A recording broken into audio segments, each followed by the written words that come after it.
Hello, and welcome to Chinese Folktales. This is Bebe. So far, we talked a lot about different gods in Chinese mythology. Today, it's all about fairies. Now, when you hear the word fairy, most likely, you'll have the image of tiny winged creatures like Tinkerbell in your mind, with their almost non-existent waistline and skirt. But when a Chinese hears of the word 神仙, which means fairy, our minds conjure up very different images. Basically, pot-bellied old man with flowing white beard. We don't envy their looks, but most of us yearn for their lifestyle, which is equivalent to that of the pandas, basically, with some mild magic powers on the side. But before we get into more details, we need to get back to the previous episodes just for a bit. Do you remember the time when the god of water, Gong Gong, knocked into a tall mountain, causing the sky to fall on the southeast side? Ever since then, all the big rivers in China started flowing in that direction until they reached the sea. But have you ever thought, maybe in your childhood, how much water the sea can hold? Will the water ever spill out of the ocean when it's too full? Apparently, people in the ancient times worried about it, and they thought up a mythical solution. According to the legend, there was a bottomless hole in the Far East. It was called Guishu, and that's where all the water ends up. No one knows how deep it was or how much water it could hold, but it could ensure that the water level in the ocean would stay the same, always. And not far from this bottomless pit were 5 fairy mountains. I'll spare you the names in Chinese. These 5 were no ordinary mountains. They were fit for, well, fairies. The pavilions on the mountains were made of gold and glitter like the sun itself. The animals on the mountains were all pure white, and the trees were all grown out of jade and pearls. They did bear fruit, though, and not only were they delicious and beautiful, they also had the power of immortality. Isn't that nice? If only you could get a hold of a few of those. You could live like a fairy or a panda forever. So lots of fairies lived on these mountains, and they all wore robes of white. They floated around, doing nothing more than visiting other fairies and drinking wine. What a life! Did they have anything to worry about? To stress over a bit? I mean, it's too unfair for us, right? Luckily, they did have their troubles, and it was a big one. So, as I said, the fairies lived on these 5 mountains, which floated in the sea. Anything wrong with that? Yep. These mountains didn't have roots and went with the currents and waves, up and down, here and there. Motion sickness all day long. Okay, maybe the fairies didn't suffer from motion sickness, but they suffered from anxiety attacks. What if the mountains were carried away by waves? Where would they live? Even pandas need their bamboo forest. So the fairies went to the god of ocean for help.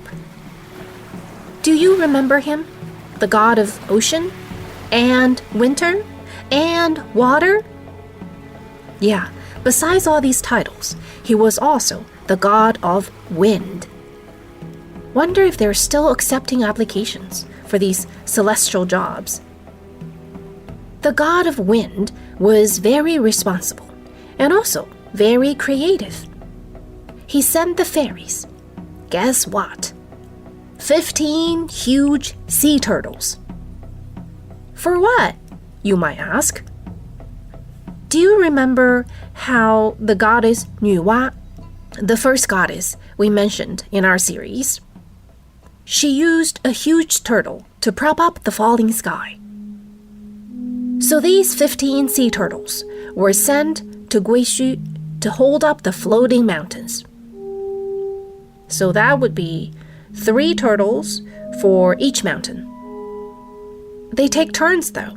Each held the mountain for 60,000 years. That sounds like forever. And since then, the mountains didn't float around anymore. They were not going anywhere. But the stability that the fairies sought after didn't last for that long, all because of a bunch of giants in the neighborhood. One day, one giant got really bored and thought, maybe I should go fishing in the sea.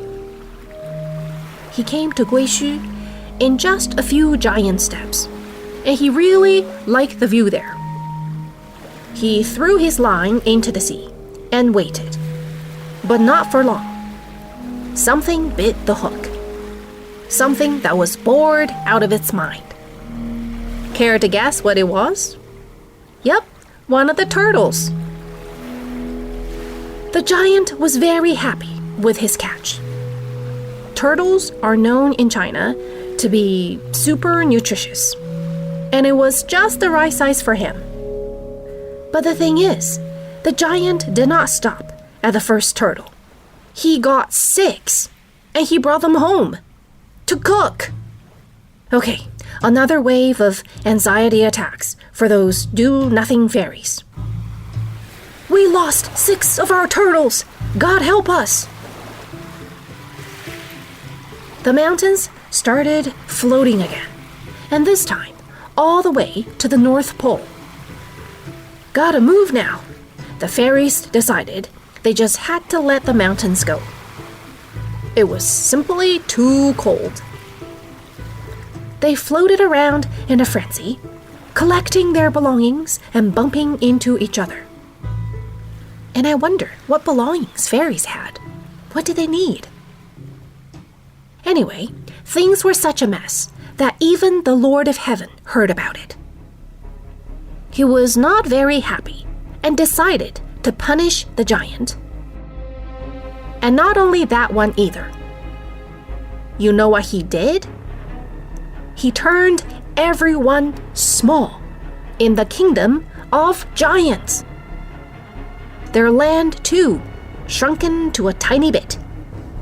What a creative punishment, huh? But that didn't do any good for the fairies, though. They lost 2 mountains, and they still had 3, with 9 turtles supporting them. Nothing bad happened after this, just a bit crowded for all the pot-bellied Chinese fairies. So, that's the story of the fairy mountains at Guishu. Doesn't it remind you a little bit of Paradise Lost? The fairies' paradise might have been partially lost in these fairy tales, but some heroes remained. We will get to know one of them in our next episode. Hope to see you then, and bye for now.